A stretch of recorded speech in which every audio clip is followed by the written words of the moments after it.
Good morning, America. For our viewers in the West, a frigid morning for millions, shutdown almost over, and we celebrate our veterans with some high-flying students. Bitter cold blast. 200 million Americans waking up to cold and snow, more than a foot falling in some areas, wind chills into the teens. Sam is tracking it all and when it will warm up. Breaking overnight, the Senate passing a bill to reopen the government. I am very, very happy to be able to say that we are coming to the end. Putting Congress on track to end the longest shutdown in American history, but leaving many outraged. Growing frustration with the FAA canceling more flights this morning. I don't really care what your political persuasion is, but you should really call your senator. What Transportation Secretary Duffy is saying now about getting back up to speed when the shutdown ends. Deadly plane crash, a father and daughter killed when their small plane carrying supplies to Jamaica for victims of Hurricane Melissa went down in a residential neighborhood. Flu fears, why health officials are worried about the upcoming season. Prince William talks hard questions. Sometimes you feel you're oversharing with the children, you probably shouldn't. But most of the time, hiding stuff from them doesn't work. Opening up about talking to his 3 children about a very tough few years, about their mother, Princess Kate, and her journey with cancer. Down to the wire on Monday Night Football. It is caught for the touchdown, Devontae Smith. The Eagles outlast the Packers. Plus, the Points Guy is here, answering your most asked holiday travel questions. Thanksgiving just over 2 weeks away. And meet the students soaring to new height. Claire! The next generation of pilots, following the trailblazing Tuskegee Airmen. Plus, a star-studded Stand Up for Heroes event overnight, defying gravity as we mark this Veterans Day. Live from ABC News headquarters in New York City, it's Tuesday. Good morning, America. Good morning, America. On this Veterans Day, a big thank you to all those who have served. Let's take a live look right now at Arlington Cemetery, where ceremonies will take place later today. Yeah, we thank them when we thank their families as well. We're going to introduce you to university students who are combining their desire to fly with honoring the Tuskegee Airmen. That's very special to a lot of us. Of course it is special to you, your father, and it's a great celebrations for all those Tuskegee Airmen. We're going to begin with the millions of Americans waking up to a blast of winter. Freezing temperatures from the northeast to the deep south. Janae Norman is in Syracuse. Good morning, Janae. Good morning, Georgia. Snowy Syracuse here, where it's already falling. So many Americans waking up to the first snow of the season. It is striking against the fall foliage, the bright colored leaves. Here in Syracuse, we only have a little bit of a dusting where we are, but we also have another shot from our affiliate WSYR that shows a little bit more accumulation. It's not quite sticking to the roads here yet, but it is still falling and expected to continue for quite a few more hours. This morning, 200 million Americans waking up to a wintry blast. The polar vortex from Canada pushing the Arctic air south. Winds expected to reach 50 miles per hour in parts of the country. The first major snow of the season. Icy conditions from North Carolina to Vermont wreaking havoc on the highways. Visibility plummeting due to whiteout conditions in Michigan. Plows struggling to keep up. In Indiana, cars sliding off the roads. Indianapolis police say they responded to more than 50 crashes at the height of the snowfall Sunday night. Lake effect snow swallowing Chicago. Residents conditioned to the cold, shocked by the early drop in temperatures. Crews in Rochester, New York, working to get these planes de-iced. Surrounding school districts proactively canceling classes with as much as 5 inches expected to fall.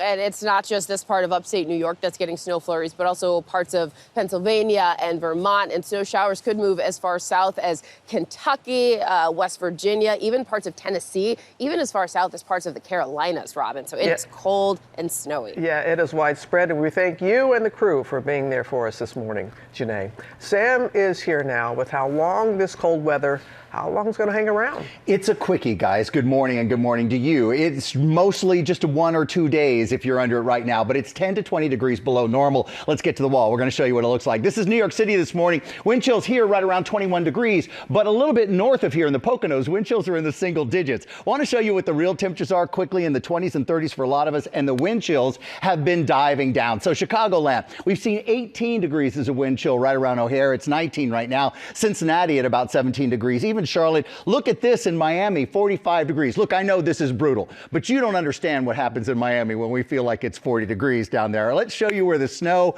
made it, and it made it pretty far south. We looked a little bit into the deep south when Janae was talking about it, into West Virginia, also the Carolinas. You can see some pulling off the bottom of the screen right there. Then look at Syracuse. All of this lake effect snow, because these lakes are still around 40 or 50 degrees, so this brutally cold air is just picking up that moisture and dropping it. Could be a flurry very close to New York. Here are the totals. This is about a foot of snow back off to the west, but we've got a couple of inches with maybe 2 to 4 inches more. George? Okay, Sam, thanks for going to Washington now. Overnight, the Senate passed the deal to end the government shutdown and now heads to the House for a final vote. Senior political correspondent Rachel Scott is on Capitol Hill. Good morning, Rachel. George, good morning to you. And 42 days in, and the end of the government shutdown is now finally in sight. That measure clearing the Senate now heads to the House, where lawmakers are scrambling to get back after being out of town for more than 50 days. The bill as amended is passed. Overnight, the Senate officially passing a bill to reopen the government, putting Congress on track to end the longest shutdown in American history. This has been a very long road, quite literally the longest shutdown in history. I am very, very happy to be able to say that we are coming to the end. The bill now heads to the House, members scrambling back to Washington after being out of town for more than 50 days. You need to begin right now returning to the Hill. We have to do this as quickly as possible. The House will hold its first round of votes Wednesday afternoon, but the deal leaving many Democrats outraged because it does nothing to address the expiring Obamacare subsidies that the party spent weeks holding out on as a precondition for reopening the government. We're not going to support a partisan Republican spending bill that continues to gut the health care of the American people. Instead, the deal reached in the Senate comes with a promise from Republicans to hold a future vote on health care. Even Republicans acknowledging that's not going anywhere. It seems like the health care bill that Democrats will be putting on the floor has a very low chance of getting any Republican support. Yeah, I would say it won't get any. So we asked Democratic senators why they decided to reopen the government without their key demand. People are aware now that this is an issue and they know who's fighting for them. But it's time to end the suffering that people are feeling because of this government shutdown. The impacts of the shutdown rippling across the country, from delayed food assistance to missed paychecks, and massive travel delays due to a shortage of air traffic controllers and TSA agents. The president calling for air traffic controllers who have been working without pay to be penalized if they haven't shown up for work. The president writing on social media that those who called out should leave their jobs with no payment or severance of any kind, while those who didn't take time off should get a bonus of $10,000. We should not have had people leaving their jobs. And what I basically did is say the ones that stayed, of which there were a lot of them, I'm sending them a $10,000 bonus. Where's that money coming from? I don't know. I'll get it from someplace. So President Trump did sign a bill into law back in 2019 that guarantees back pay for all federal workers. The president also says that he will abide by this deal reached in the Senate, which does include a provision that requires him to rehire the federal workers he fired during the shutdown. And of course, Americans out there are all asking the same question. When exactly is this government shutdown going to end? Well, again, the House expected to take up this measure tomorrow. Then it heads to the president's desk for his signature. But the impacts of this shutdown could last another week, especially for travel, Robin. That cannot end soon enough. All right, Rachel, thank you. We're going to bring in Jay O'Brien with the impact on food benefits, even with an end in sight for the shutdown. Good morning, Jay. Good morning, Robin. Even with an end to this record-breaking shutdown in sight, food banks across the country say they're seeing a surge in demand with lines wrapping around the block. Organizers in Seattle warning the effects of the shutdown will linger even after the government is ultimately funded, as those 42 million Americans relying on SNAP federal food assistance and the 1.4 million federal workers who've been going unpaid for weeks start to get back on their feet. Meantime, those tens of millions of Americans who rely on SNAP are still in limbo. Many are only getting receiving partial payments of their benefits this month. As a court battle over SNAP plays out, the USDA now in a memo is demanding states to, quote, immediately undo any full payments that were made for the month of November. A federal judge is blocking enforcement of that memo this morning, accusing the Trump administration of, quote, trying to play vindictive games with critical food assistance. But there is a glimmer of hope here. If this government funding package does pass the House, it will fund SNAP until September 2026. George. Jay O'Brien, thanks. Now to the investigation into a deadly plane crash in South Florida. A small aircraft was heading to Jamaica with supplies for victims of Hurricane Melissa. It went down in a residential area minutes after takeoff. Victor Kendo's here with the story. Good morning, Victor. Good morning, George. Neighbors said that it sounded like race cars followed by an explosion. And this morning, we're learning more about the people on board that plane. A father and daughter on their way to help those most in need. Overnight, new details about the deadly plane crash in Coral Springs, Florida, that took the lives of a father and daughter. We do have a confirmed plane down. It is submerged. The plane took off from Fort Lauderdale a little past 10 a.m. Monday before multiple cameras caught it slamming into the water by a residential neighborhood mere feet from homes. The next thing we know is it just took a dive and went straight to the ground. I just heard, boosh, and a huge crash. At first, I thought it was like a projectile or something. The Beechcraft King Air shattering apart and scattering debris. Police finding a tire in a backyard. Fortunately, the plane did not strike any houses when it entered the water. It did strike some trees in the backyard of one of the homes and then entered the water there. Authorities confirming that no bystanders were injured. Witnesses describing the horror. I looked up and I saw all this debris in the air. It looked like somebody blew up a building. And this morning, we're learning the identities of the two passengers on board the plane, Alexander Worm and his daughter Serena. Alexander was the founder of Ignite the Fire Ministry, and that fateful flight was his second relief trip of the week to deliver aid to communities in Jamaica affected by Hurricane Melissa. This guy was an actual partner, like somebody that we worked with often, and he mattered. This is what he was passionate about, helping people in the Caribbean, and this guy was saving lives. Alexander Worm also leaves behind a wife and 2 other children. Authorities said it's unclear what led to the crash. The FAA and NTSB are investigating. Just tragic. Sounds like such a remarkable man. All right. Victor, thank you. Now to one of the Major League pitchers charged with conspiring to rig pitches. He appeared in court yesterday as a league moves to limit certain bets. Chief Investigative Correspondent Aaron Katersky has more for us. Good morning, Aaron. Morning, Robin. After 2 star pitchers were charged with cheating, baseball is now acting quickly to try and restore faith in the integrity of America's pastime. This morning, Major League Baseball is limiting certain bets after Cleveland Guardians players Emmanuel Clase and Luis Ortiz were accused of rigging pitches so bettors could take home a windfall. Bets on balls and strikes are now capped at $200 each, meant to protect the game from what the commissioner calls integrity concerns raised by these types of small wagers popular on FanDuel and other gambling sites. The league and these sportsbooks decided to limit the wager amounts on specific types of wager and prevent those wagers from being combined into a parlay. That immediately will deliver a lot more security when it comes to integrity. It will help continue to enhance competition and thwart any potential manipulation that might occur. Mr. Ortiz, any comment at all? Ortiz is free on a $500,000 bond. Clase, one of the game's best closers, has not been arrested. Attorneys for the players deny the charges. Federal prosecutors say both conspired with bettors to rig pitches, and sometimes they received bribes and kickback payments. In an April game against the Royals, the indictment says bettors won $15,000 by placing multiple bets that a pitch thrown by Clase would be a ball and would be slower than 98 miles per hour. Prosecutors say Ortiz joined the scheme in June, throwing one prearranged pitch into the ground far from the strike zone. On that pitch, bettors allegedly made $37,000. And the new bet limit on individual pitches, like the ones singled out in this case, reduces the payout, and Major League Baseball hopes, George, the incentive to cheat. Let's hope so. Okay, Aaron, thanks very much. We're going to turn now to the baby formula recall after more than a dozen infants were hospitalized. Rhiannon Alley is here with the details. Good morning, Rhiannon. Hey, good morning to you, George. Yes.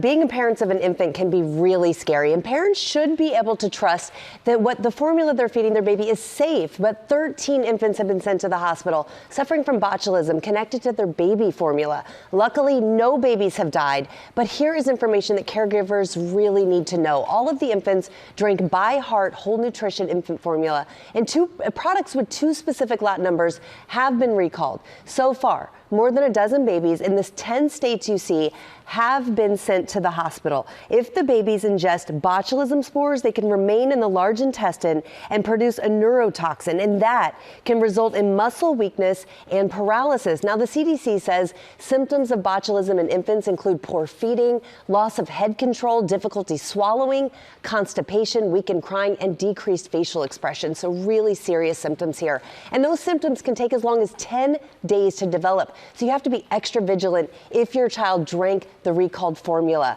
And see your doctor if your baby has any of these symptoms. And of course, the most important, do not use any of the recalled formula. Just go ahead and throw it away, guys. That is the most important, Rhiannon. Thank you. Now to Monday Night Football and a showdown of 2 of the top teams in the NFC, the Eagles and the Packers. And Lara has all the action. Yes. There wasn't a lot of action. No. It was interesting. Yeah, it was, okay. And I have to say, we did call it yesterday. The Green Bay Packers tried to get that tush-push banned in the offseason. They failed, and yes, they failed to stop it on the field last night. The Eagles do it better than any other team. They made that very clear once again. But this really was, as Robin alluded to, not a snore fest, a battle of 2 great defense teams, we like to say, resulting in the first scoreless first half on a Monday Night Football game since 2009, guys. But the Eagles finally gave us some action. They broke through with a field goal on their first possession in the second half. They scored a touchdown when Jalen Hurts connected on this pass to Devontae Smith. The Pack would strike back, though, finally getting on the board on Josh Jacobs' 6-yard touchdown run. That was with less than 6 minutes left in the game. Was it enough? Well, Green Bay did have a chance to send this one into overtime, but a 64-yard field goal attempt, that's long, and it was way off the mark. As time expired, so the defending Super Bowl champions escaped Lambeau with the win. Meanwhile, guys, time is up for Giants coach Brian Daboll. He was fired in the middle of another disappointing season for Big Blue, and this after the team blew another big lead this past Sunday. Yeah, a lot of coaches are getting the heave-ho, yeah, both pro and college. And there's a lot of jobs available. Trying to find the bright side. That's you. Always half full, not half empty. Coming up, the travel chaos. Gio Benitez is at an airport here in New York. How's it going, Gio? Hey, Robin, well, the government shutdown is almost over, but the headaches for travelers are not. In fact, we have more flight reductions this morning and more frustration. That's coming up here on GMA. So much frustration. Plus, the points guy, Brian Kelly, is here answering your most asked holiday travel questions with concern about the lasting impact of the shutdown. Also add why there's increasing concern about this year's flu season. Coming up, the Oscar winner joining us live ahead of a wildly anticipated Disney sequel.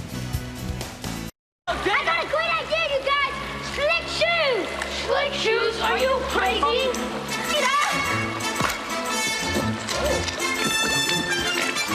Back here in GMA, The Goonies, celebrating its 40th anniversary this year. And this morning, who's joining us, Lara? Hui Kwan. An Oscar winner.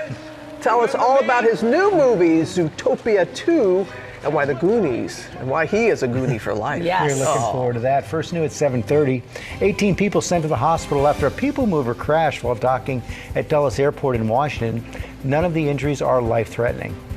3 lawsuits were filed yesterday by the families of 7 campers and 2 counselors who died in the flash flood at Camp Mystic in Texas last July.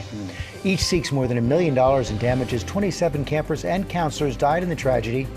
Deaths the lawsuits alleged were preventable.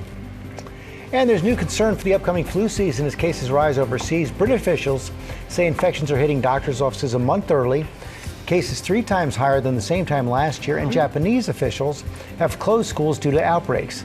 The latest strain was first observed this summer, has already been detected in the U.S. Health officials say the best protection is vaccination. Not too late to get your shot.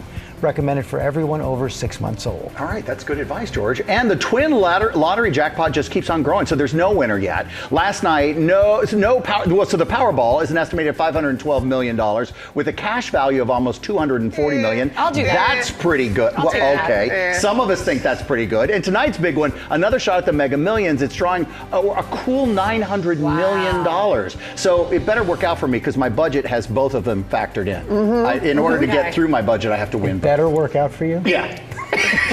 Have you checked the odds? Because we have. Okay. Because we have, Sam. But now we have that travel chaos caused by the government shutdown, as you know. The FAA cutting back more flights this morning, even as that deal to reopen the government moves forward. Transportation correspondent Gio Benitez at a major airport right here in New York for us. Good morning again, Gio. Hey, Robin, good morning again. Yeah, this is actually one of the hardest hit airports in the country right now, LaGuardia. We're seeing 9% of flights already canceled here, but passengers all across this country are feeling the pain. This morning, the travel pain deepening. The FAA ramping up flight reductions from 4% to 6% this morning, despite progress being made toward ending the government shutdown. I was in San Francisco, and when I got to the airport, my connecting flight in Charlotte was canceled. So I went to Charlotte and then they rerouted me to Ohio. More than 1,000 cancellations already today amid a shortage of air traffic controllers who continue to go without pay. More than 7,000 flights canceled since Friday when those mandatory reductions at 40 airports nationwide went into effect. The frustration growing. We're paying taxes for the government to support us in our country, and I feel let down right now. At Newark, planes lining the tarmac waiting to take off. I don't really care what your political persuasion is, but you should really call your senator. This Southwest pilot sharing his frustration with passengers during the long wait for takeoff. It's frustrating. It's really frustrating for me. Because right now it's going to cost about 2 hours of our lives on the ground before we even take off. Transportation Secretary Sean Duffy warning even once the shutdown ends, it will take time to ramp operations back up, saying it could be days, if not a week, to get back to full force flights. And it all has travelers on edge, with the Thanksgiving holiday just 2 weeks away. We usually go away on the holidays. I think we're going to take this one off. And now we've learned that this shutdown has already affected more than 5 million passengers in just the past month. So we're talking about a lot of people and a lot of frustration, guys. A lot of frustration, Gio. You're right about that. Thank you. Joining us now is Brian Kelly, a.k.a. the Points Guy, to answer your most asked travel questions amid the government shutdown. And we want to get right to it because, as Gio said, there's a lot of frustration out there. So this is one of the top questions. If you booked your flight through a third-party travel site, what should you do if it's canceled? So you are owed a full refund if your flight is canceled. Now the airlines will offer you other options or you can go in and select, but if none of them look good and you're like, I just want to sit this one out because there's going to be delays for weeks to come, you are owed a full refund. Never let them give you a voucher. But if you're booking flights through online travel agencies, please right now go into your confirmation and there's going to be a 6-digit and letter code, airline record locator. You're going to take that, go to the airline's website, create a loyalty program so the airline can communicate with you directly. What's happening is when you book through online travel agencies, the airline contacts them. And then, so you're adding an extra cog in the wheel. So you want direct communications with the airlines. But even the airlines aren't emailing people. You need to go in yourself multiple times and check to make sure your flight's. Well, why never a voucher? Never a voucher unless the voucher's double the price, because cash is money. Cash is the best currency. You never want to accept a voucher that will expire and have all these rules attached to it. So always take the refund. And if the airline is being naughty with it, because some may try to give you a voucher, then you file a DOT complaint, which is easy to do, and that forces the airline to do the right thing. And you just go to the DOT website. DOT website, it's really easy. Okay, but with a third party, are you guaranteed a refund? Yes, when you go through a third party? It's annoying. So it depends on what third party, but a lot of times you can do self-service through the airline app, but if it's for a refund, you need to generally process that with the online travel agency, and it can take longer. This is my recommendation: book directly with airlines when possible. It's much, much easier, and generally it's the same price. It looks like the shutdown is going to end, but for the next time, does travel insurance cover shutdowns? Yes, so it's not a shutdown, it's an air traffic control delay, and travel insurance should protect your flight if you were delayed due to air traffic. These delays have been going on for a while, like the Newark meltdown.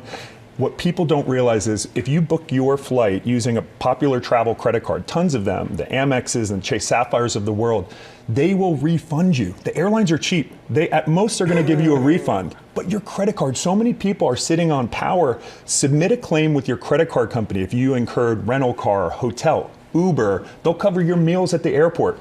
So instead of begging for a motel from the agent at the airport and waiting in line 2 hours, if you're using the right credit card, book yourself at the Westin at the airport, charge your meals, and then submit it to your credit card company. You'll be shocked at what they'll cover. You said the right credit card, so what's great. Yeah, the Amex Platinums, Chase Sapphire, Capital One Venture X. Everyone right now should, whatever credit card you have, see if it has travel interruption coverage. You don't pay for it. You don't need to do anything else but put that flight on the right credit card. It really matters. A lot of people are talking about car rentals too now. So this was a big question. We're seeing this spike in car rentals, people choosing to drive instead of fly. At what point do you think flyers should sort of go this route, and can we use the points for cars? Yeah, so if you really need to get to where you're going, don't wait until your flight's canceled. When I'm on that flight and I get the delay, you know where it's going. Yeah. So that's when you go on, you try to get another flight if you can, but that's when you book a refundable car rental.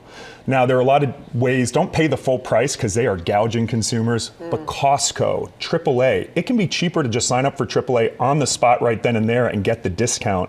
But you can also use credit card points. You know, most people are used to using them for flights and hotels, but you can also burn those points. But once again, remember, if you have travel insurance, and by the way, if you travel a lot, getting a yearly travel insurance policy, I get a yearly policy through Allianz that covers me, so I don't have to buy it for every trip, and it's pretty reasonable. Or that credit card coverage, you can then submit to get your rental car paid for.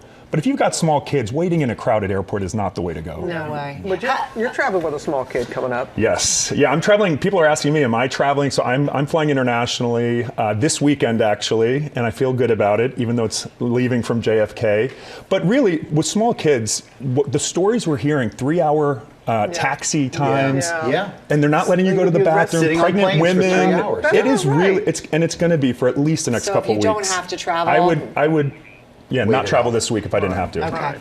Brian, thank you as always. Appreciate your insight. Prince William opening up about talking to his 3 children about a very tough few years, including their mother, Princess Kate's cancer journey. Let's hear the story. Yeah, George, during an interview in Rio, Prince William gave some rare insight into how he and Princess Kate handled her cancer diagnosis, specifically in how they spoke with their children, sharing that they were open and honest about what they were all facing.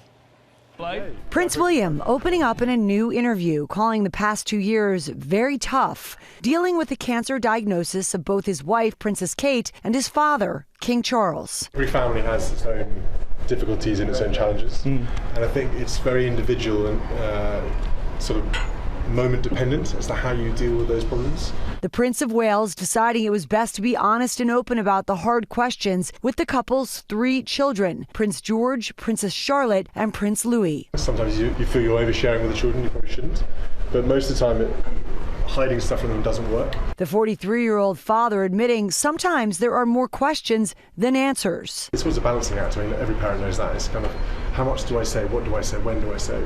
And there's no manual for being a parent. You've got to go with a bit of instinct.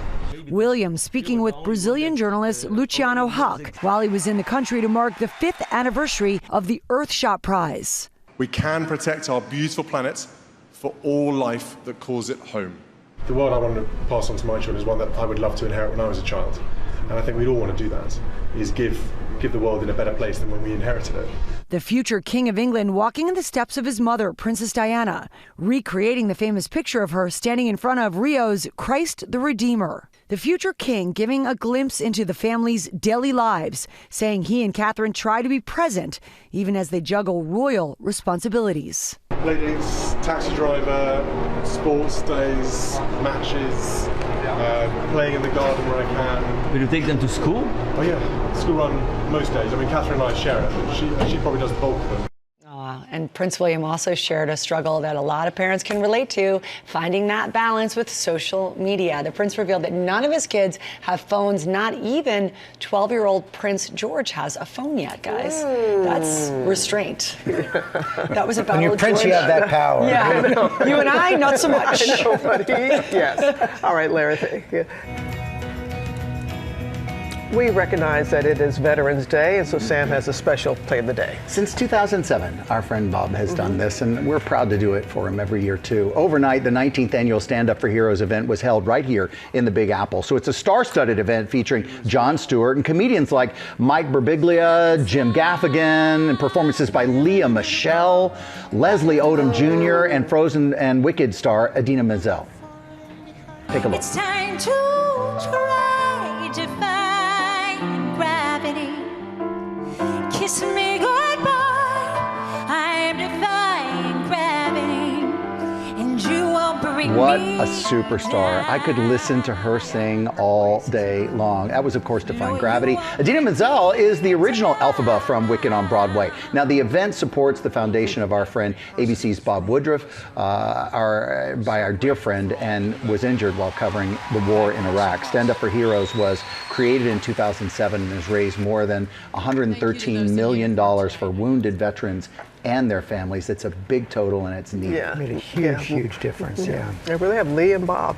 They have been quite a team on this. So next year will be the 20th anniversary for that. It's going to be a big one. All right. Coming up, the legacy of the Tuskegee Airmen changing the lives of student pilots. You'll see when we come back.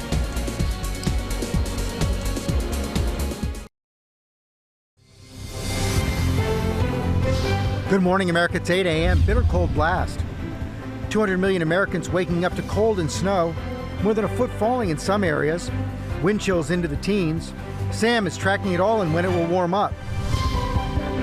Soaring to new heights. Meet the students following in the legacy of the Tuskegee Airmen. I'm ready to do this absolutely every single day. The innovative program taking off, producing the next generation of pilots and paying tribute to those who came before them on this Veterans Day. All aboard, it's Disney's new cruise ship, letting passengers sail with their favorite heroes and villains. Darling, I've arrived. We're taking you on board ahead of the maiden voyage. And it's a wild morning. There's a snake! Oscar winner Ke Huy Quan is here live, telling us all about Zootopia 2. Snakes aren't the bad guys. The stars are saying, Howdy, partner. Howdy, Gary. Good morning, America. Live from ABC News headquarters in New York City, it's Tuesday. Good morning, America. There's just something about his spirit when he's here. Good morning, America. Early November, but the holiday spirit is in the air all week long. Tori is bringing us deals and steals on holiday gifts, starting with big savings on beauty. Oh, I can get some stocking stuffers. There you go. Let's go. Also, Dr. Tara Narula is here breaking down the new FDA decision on hormone replacement therapy for menopause. First, look at the top stories breaking 8. We start with millions of Americans waking up to a blast of winter, freezing temperatures from the northeast to the deep south. Let's go back to Janae Norman in Syracuse. Good morning, Janae. Good morning, George, and we are feeling that lake effect, the impacts of the lake effect snow here in Syracuse, where the snow is still falling. It's part of that wintry blast that 200 million Americans are waking up to, and that's thanks to the polar vortex from Canada that is pushing that Arctic air south. And with winds expected up to 50 miles per hour in some areas, that is bringing some shocking temperature drops and the first major snow of this season. The Midwest already hit with whiteout conditions in parts of Michigan, lake effect snow in Chicago, and it created some issues for drivers in Indiana, where police responded to more than 50 car crashes on Sunday night. The icy conditions, they're expected from Vermont all the way down to North Carolina. Here in upstate New York, there were parts of the area that proactively canceled classes because of the expected 5 inches or so that's expected to fall. It's still falling here in Syracuse. You can see where we are. It's not quite sticking to the roadways that are getting a lot of traffic, but it is beautiful against the fall foliage, the backdrop of the colorful leaves, a little bit of a silver lining, and a reminder of what an early taste of winter this is, guys. Yeah, I'm going to give you an early taste of your mama. Where's your hat? Because you know your mama's saying that right now. Where's my girl's hat? Come on. Okay. I have my gloves, though. I've got the gloves, though. All right. Okay. Thank you, Janae. Now we have a GMA health alert on hormone replacement therapy. The FDA announcing it is removing the black box warning on labels that target women going through menopause. Our chief medical correspondent, Dr. Tara Narula, is here with more on this. People really wanted to hear more about this. This was initially to protect women. So tell us more about it and why it's being removed now. Well, Robin, back in the early 2000s, there was a large study, and that study of women who used hormone replacement therapy showed there was an increased risk of breast cancer and cardiovascular disease. And that really led to physicians pulling back on prescribing, patients being afraid to ask for this, and also the FDA to place this black box warning, its highest safety risk warning, on all types of hormone replacement therapy, pills, gels, patches, that said that it might be associated with breast cancer, probable dementia, and cardiovascular disease. What has happened in the last several years, however, is a reanalysis of that initial data. And when they did that reanalysis, they found that those risks were really overstated. Why? Because the population of women that took hormones in that study were older. They were in their 60s and 70s, very different from the younger women that may be taking hormone replacement therapy. In that subset, they did not see those risks, and they actually saw some benefits that might outweigh the risks and some protective effects. And that has really led to where we are now, which is a much more nuanced approach to hormone replacement therapy that looks at the age of women, how far they are out from menopause, what their underlying risk might be. And so now, with this removal of the black spot warning, there's no question we're going to see probably more prescriptions, women asking about this, doctors prescribing it, and really opening the door to conversation. I think it's important, which is a good thing, to say, however, that with every drug, there are always risks, and there may be certain women for which hormone replacement therapy is not ideal. Maybe they have a history of breast cancer or blood clots. And so it is going to be important for women to still talk to their doctor about this. And also, I think the messaging that came out yesterday, it's important to say this is not a panacea and a cure for everything, right? But the Menopause Society, which is really a respected group that looks at this, yes, they basically have said that if you are essentially younger and healthier, in general, the risks are lower. If you are older and farther away from menopause, again, the risks may be higher. And that for some women, systemic estrogen may still carry some risk, and you do need to talk to your doctor. The removal of the black box warning on vaginal estrogen, I think everybody really is in favor of, because it really is safe and effective. But bottom line, this is, I think, a really good thing for women's health, for those of us in the women's health space. We are talking about this. Yeah. Women are asking about it. Hopefully we'll start seeing education in medical schools and residencies, which we have not had, and more investment in funding in this. So younger women should consider taking it? So really, it's, again, George, it's about timing. That is the key. So if you are under 60 or within 10 years of menopause, this is the population of women that should be talking to their doctor if they're having symptoms of perimenopause or concerned about bone loss. Also, when they have that shared decision-making, individualized discussion, they should look at a woman's symptoms, her personal preferences, her underlying risk and risk factors, and her family history. Women should know that there are different formulations they can take. There are now 2 non-hormonal types of treatments for perimenopausal symptoms as well. And you can go to menopause.org, the Menopause Society, put in your zip code, and find a certified menopause practitioner who can help you kind of weed through all of this. This is amazing. I mean, so everybody's just so comfortable in talking about this now, and it's so necessary. Robin, there was a time I remember when I was told, we're not going to talk about menopause on morning television. I know. But we have come a long, long way. Thank God we have a long way to go. Yeah, that we do. Yes. All right. Thank you, Dr. Narula. Coming up in our GMA Morning Menu, the legacy of the Tuskegee Airmen changing the lives of student pilots now able to pursue their dreams to fly thanks to an innovative new program. Also at our GMA Chef in Residence, best-selling cookbook author Alison Roman is here with pantry-friendly family meals perfect for fall. Plus, Matthew Reese joins us to tell us about his new show. There he is, The Beast in Me. And Lara and Sam are with a special guest. A few special guests. I was going to say that too. But among them, the one and only Kiwi Kwan is with us. Yay. He's going to talk to us about his new role as Gary DeSnake Gary in Zootopia 2. DeSnake. His last name is DeSnake, right? All right. And he's bringing us along for a fantastic ride, if you will, in the movie. So, what do you think, Gary? We shall succeed! Yeah, we do. All right. That's all coming up right here on GMA. Want to race? Want to race?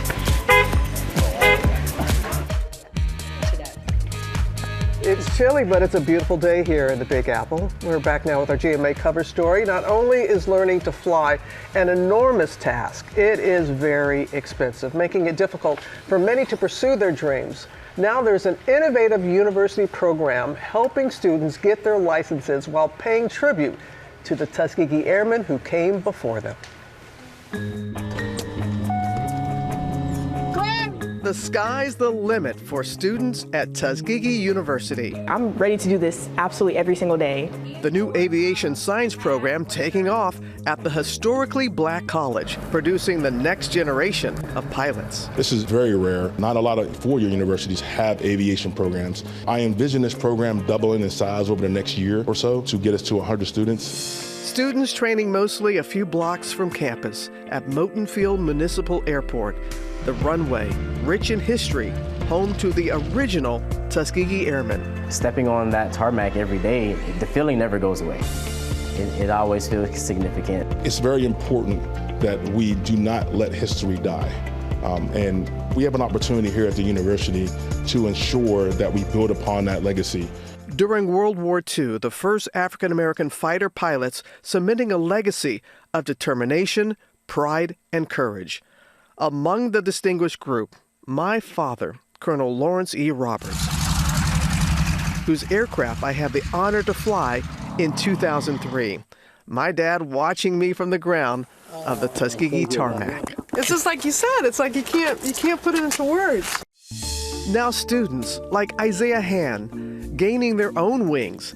He's the first to receive his private pilot's license through the rigorous program. I never thought that I'd actually have the opportunity to do it myself. I knew that it was going to make a big difference, especially with the historical aspect here at Tuskegee, and I couldn't let the opportunity slip by. Proudly honoring the veterans with his replica bomber jacket, Isaiah's one step closer to his dream. Yes, I wear their jacket just because of what it signifies. It's pride, legacy, and climbing over adversity. All of my classmates are here to carry on what they started so long ago. I would love to fly fighters, and I plan to fly for the Air Force National Guard. I remind the students to reflect back to the times that the airmen trained and the hardships that they had to go through in order to receive their licenses. And you look at today's climate, we're going through the same thing in a different way. The comprehensive curriculum meets the growing demand for skilled pilots. The financial burden of flight training, a major barrier of entry. Their flight training costs and expenses are covered by the university while they're in the program, our first 100 students. That cost can be anywhere between $100,000 to $150,000. African Americans make up about 3.6% of the commercial pilots in the United States, and black women make up about 0.5% of commercial pilots in the United States. Sophomore Magina Cobbs, an aspiring Hurricane Hunter pilot, is soaring to new heights. My dream is just service in the military, serving in NOAA Corps. I'm not afraid to, do the hard things. While continuing the trailblazing impact of those who paved the way. It just feels like I'm responsible to, keep my discipline whenever I'm up in the air, and just to continue to show my respect to them. It means that I need to be serious about it every single time. This program is everything for me and my future. Quite literally. I was that kid those years ago, not thinking that this was something that could be done. The sky is the limit. And as you can see, these students know respect what the Tuskegee Airmen achieve for this country. Program Director Titus Sanders tells us that over their 4 years in the program, the students will be able to fly in a variety of planes and conditions, including multi-engine planes, making becoming a commercial pilot an option for their future. Well, I didn't realize training was that expensive. Hundreds of thousands of dollars. And so to be able to do that, and in the way that they do it, and I've spent time on Moton Field, you do feel this sense of pride. And there's something about pilots. They are a different breed. My dad was one, but there is just something about them. So to allow this, and to at an HBCU, because you don't see this at many schools, and for Tuskegee to do it, very proud. I know my dad would be very proud as well. I bet he would. Yeah. Hey, Sam, I know you've flown a lot of small planes, and as a kid, it's great. My grandfather was a pilot, too. Really? Yeah. We have a look now at the new Disney cruise ship, the Disney Destiny, almost ready to set sail. Will Reeve is in Fort Lauderdale ahead of its maiden voyage. Good morning, Will. And good morning to you, George. Right here behind me through this Mickey-shaped passageway is a portal to destiny, the Disney Destiny. It's the newest ship in Disney's fleet, and I got an all-access sneak preview from none other than Disney Parks Chairman Josh D'Amaro. All aboard. Disney Cruise Line's brand new ship, the Disney Destiny. The Destiny has a new and novel theme: Disney heroes and villains. there are villains aboard. They like to have fun as well. So we thought this would be a really unique way to pair some of our intellectual property across the ships and bring our consumers and our fans into the experience in a way they haven't done before. So they're going to love this. Our villains, our rogues and mischief makers will be right here to be able to interact with all families. What's this? Oh, Midgardians reporting on my rule. From a villainous welcome in the Grand Hall to DeVille's Piano Lounge. My goodness, Cruella, this venue is absolutely stunning. Of course it is. After all, the design was inspired by me. How much thought and care goes into picking which famous stories you're going to bring to life out on the open water? We think of these ships as brand ambassadors. So they are spaces where we can bring all of our best stories together, and each one of our ships, there are 7 of them now, tell their own story. And we have 13 ships that will be here by the time we're at 2031, and we've got so many more stories to tell.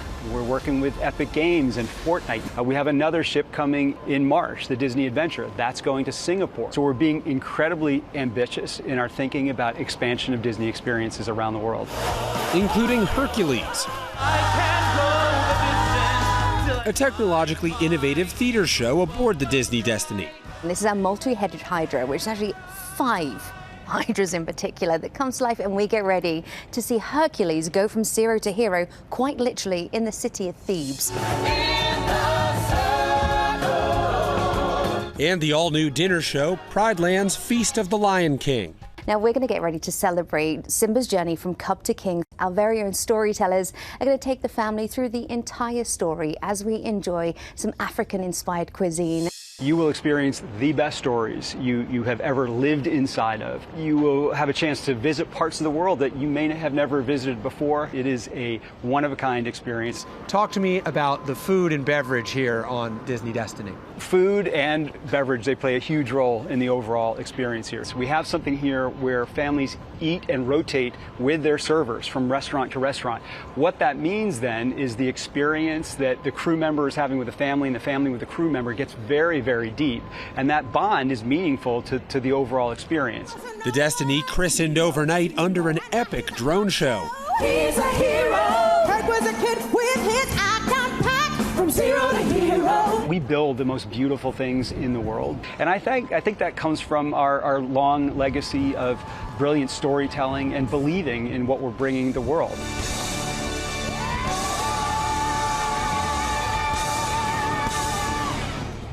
The maiden voyage of the Disney Destiny is November 20th, and guests this season will be headed to the Bahamas, to the Western Caribbean. There will be stops at Disney Island destinations like Castaway Cay and Lookout Cay at Lighthouse Point. And Mickey and Minnie are here to welcome all the Disney cruise guests, and let's throw it back to our own version of Mickey and Minnie, Sam and Lara.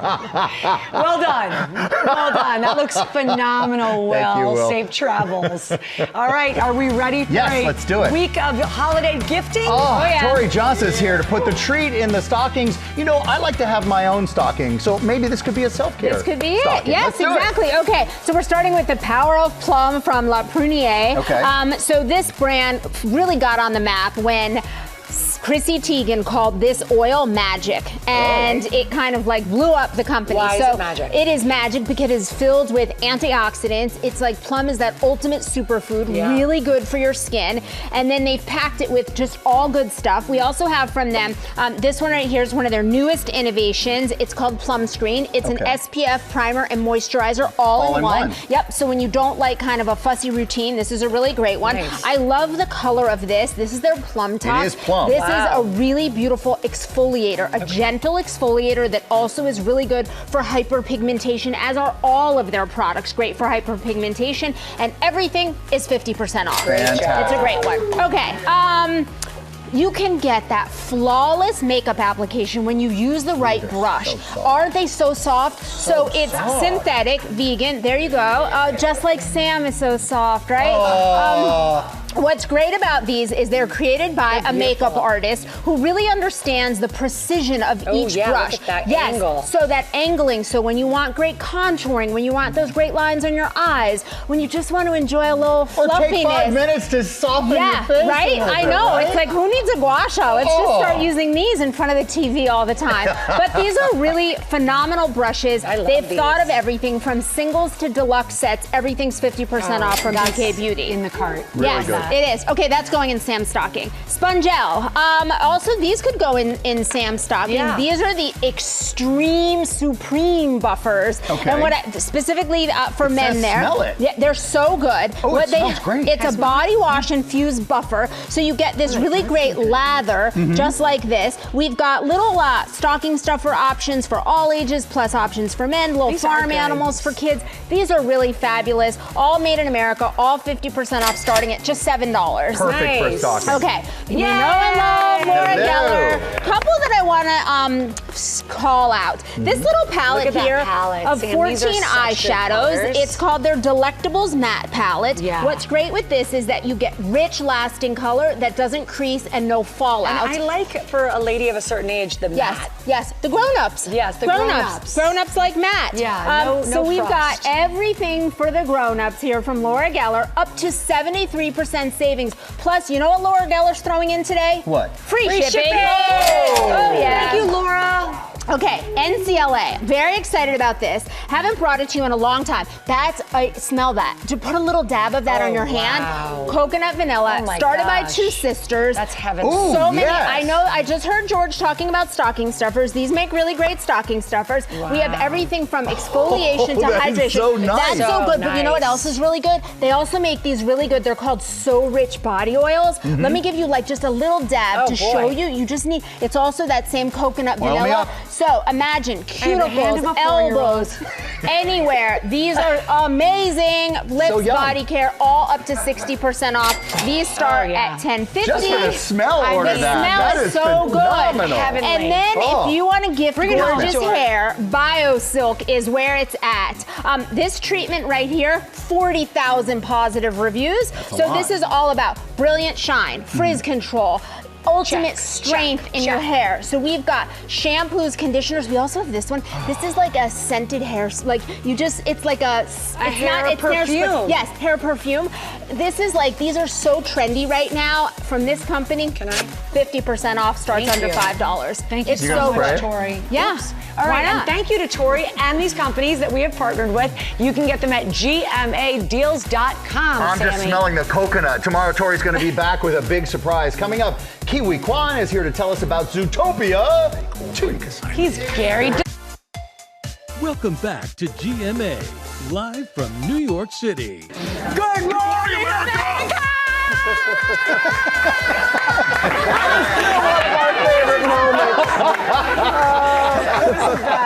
We're just about at that level of excitement. Here now, Oscar-winning actor, one of the new stars of Zootopia 2, Kiwi Kwan. He's brought some friends. I'm here. I'm here. Oh, you brought some friends with you. Yeah, look at that. Okay.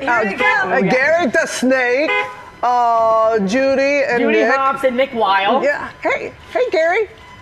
Gary, hey! Wow, that guy was driving crazy! We understand that That's voice. Me. I know we heard that voice. That's my voice. Oh my goodness, Yeah. this is so much fun. Yes. This is so much fun. And you know, someone online, and I didn't think about this, they said you go from playing Indiana Jones' ally to playing the thing that he feared the most. Yes, isn't that interesting?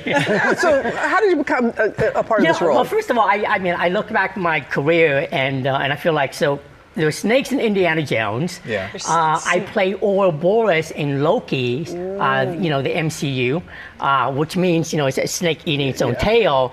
And now I'm playing Gary the Snake in the Year of the Snake. Hey. So I feel like it's meant to be. Yeah. I hope that's good. Yes, it's good. Let's take a look at a clip. Please, you don't have to hurt him. Hurt him? Snakes never hurt anyone. We aren't the bad guys. They are. And this journal holds the secret that will prove it. I have to prove it. Please. I see all of Gary's heart right there. Yeah. Connection. Huge fan. But he's a great teddy great bear. guy. Yeah. It's not easy to play a poisonous pit viper with very sharp fangs, and everywhere you go, people are afraid of you. But once when you get to meet him, I mean, he's actually a really nice, goofy guy with a big heart.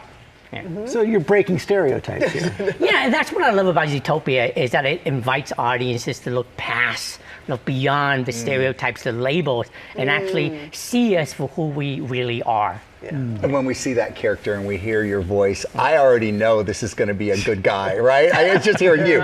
But I mean, did you have to like do some work to be a poisonous pit viper? Is there anything you kind of like get ready for? I don't know. I mean, I would love to say I slither on the ground for many months, but no. I mean, it's you know, it was such a fun experience, and I just have to be myself. I think that's how a lot of actors get cast, is because of their unique voice and what they bring to the role. And yeah, it was a lot of fun playing Gary the Snake. Is it the kind of call you get? You know immediately, I'm doing this. Oh yeah, without a doubt. I mean, it's one of those calls where, like, the minute you hear what they're thinking of you to be in Zootopia, to immediately you go, oh my God, please let it happen.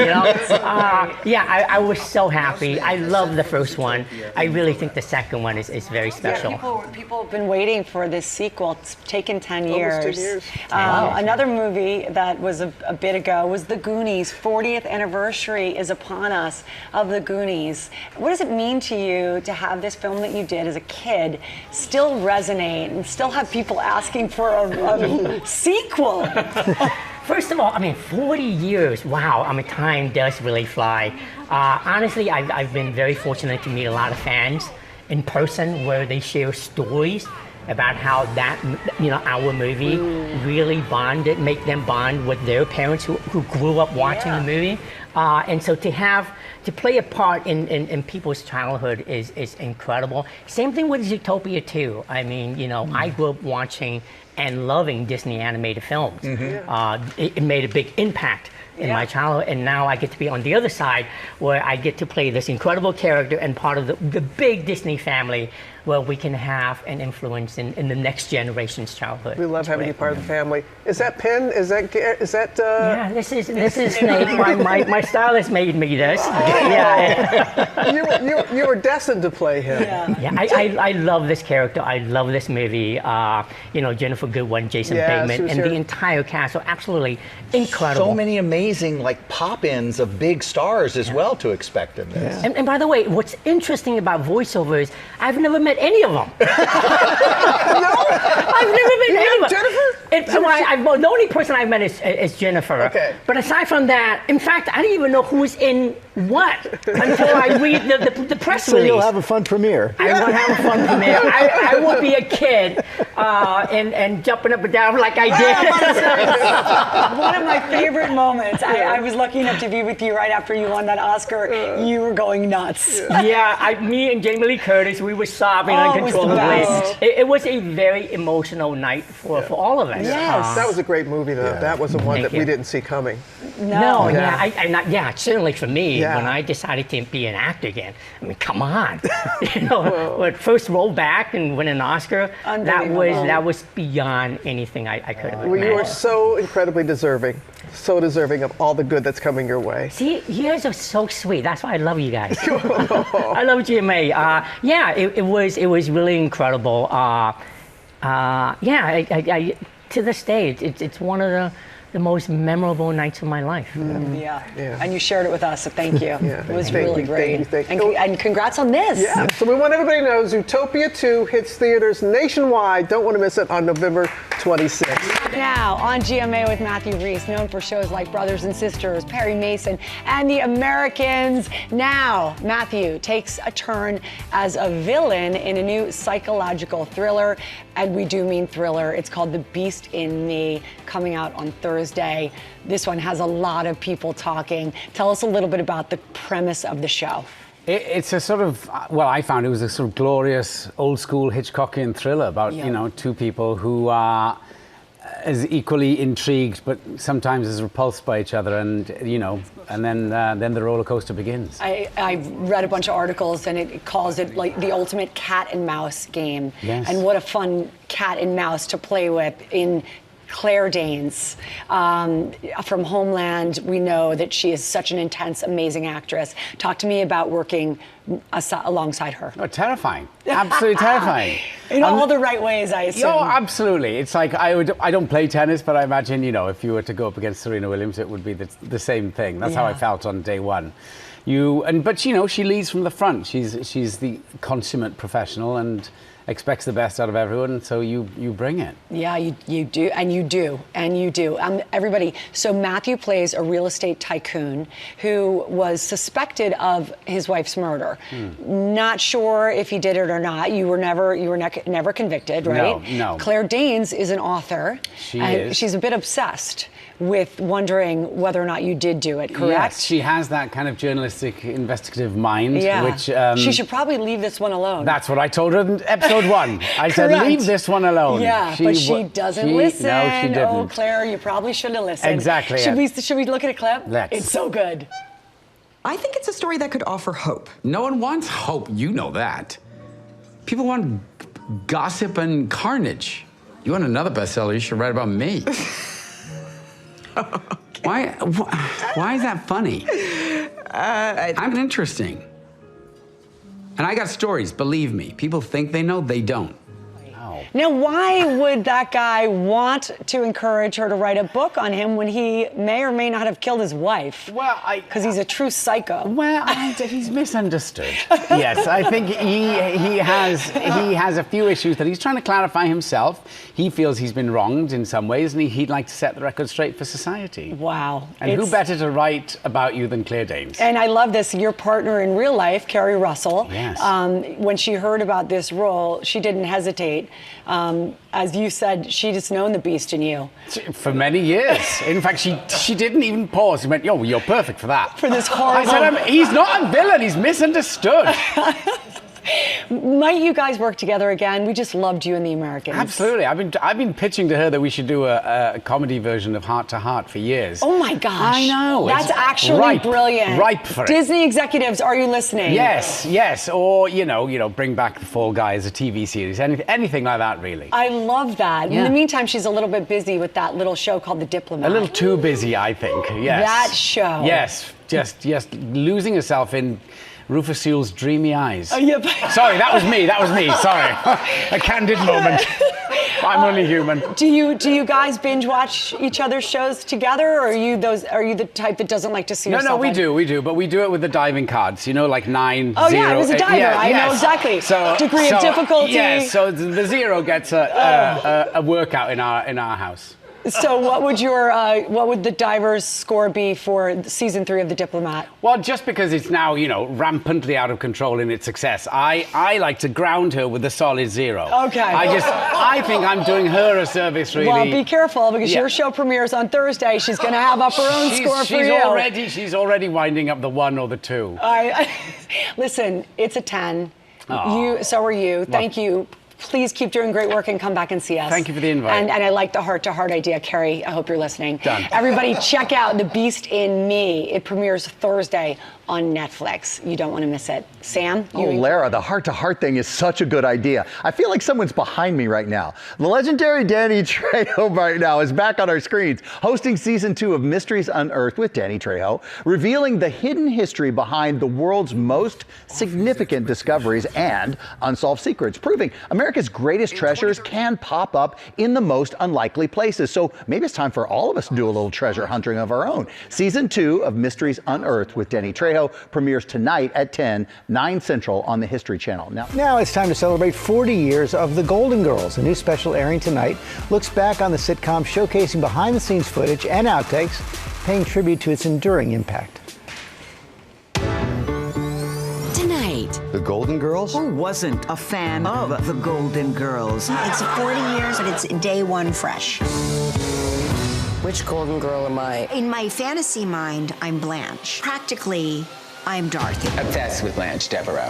I'd probably be Dorothy. I'm a Dorothy. The master of the look. she made me laugh harder than anybody. Oh, I love it. 40 years later, people still love the Golden Girls. Can I ask a dumb question? Better than anyone I know. It was raw. It was raunchy. Aren't you forgetting something? Oh, no, I never wear underwear. And it was hilarious. Thank you for being. Thank you for being. Thank you for being a friend. Oh, I love you guys. The Golden Girls, 40 years of laughter and friendship. Tonight on ABC. And watch The Golden Girls. All episodes now streaming on Hulu.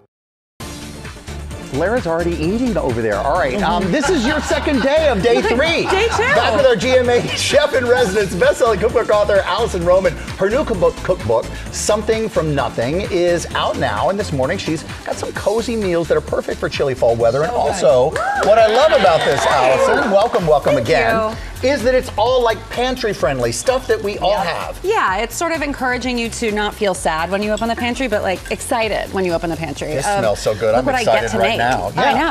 I know. So we're making a pot pie. Okay, let's do a pot Which pie. I love. Yes, thank you. Commotion for the pot pie. All right.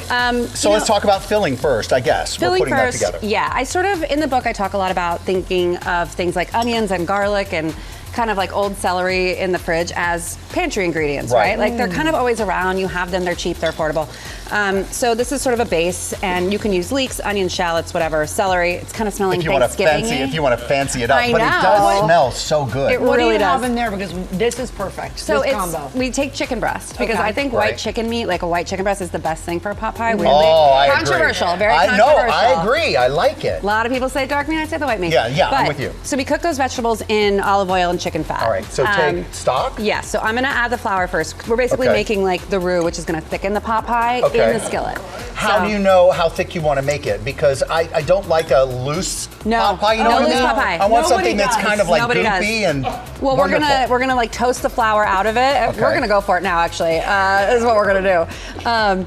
But basically, you cook the flour out, which will thicken it, and before you put the crust on, is when kind of like you know that it's ready. There's also white wine in it. I was going to say, because there's a bottle of white I wine know. right here, which I'm really glad to carry throughout the entire show. It's a little bit for you to drink. It's a little bit for the pot pie. I mean, don't show me, because it's a little for the pot, it's a little for Sam, it's That's a little right. for the, It can be a lot for Sam if we want. It depends what time it is, I guess. All right, now let's talk about the chicken itself and what else goes in. So the chicken, beautiful crispy skin. Of course, we don't want to waste that. We're going to put that back into the pot pie. Ooh, good idea. So pick your meat. You want like bite-sized pieces. Right. And pull it apart. Do you do Yes. the fork thing when you do the fork, or do you pull it use my apart hands. fingers? I use my hands. Me Old-fashioned. too. Me too. To be honest. I'm sort of a the less tools, the better. Mhm. And I think like my hands are the best tools in the world. So there we go. All right. So your chicken meat, your Right. peas. I use frozen peas year round. I think they're a great product. I think they taste fresh They do. to me. Yeah, you want to add the chicken into Yeah, the throw skillet. all the chicken in? Yeah, right.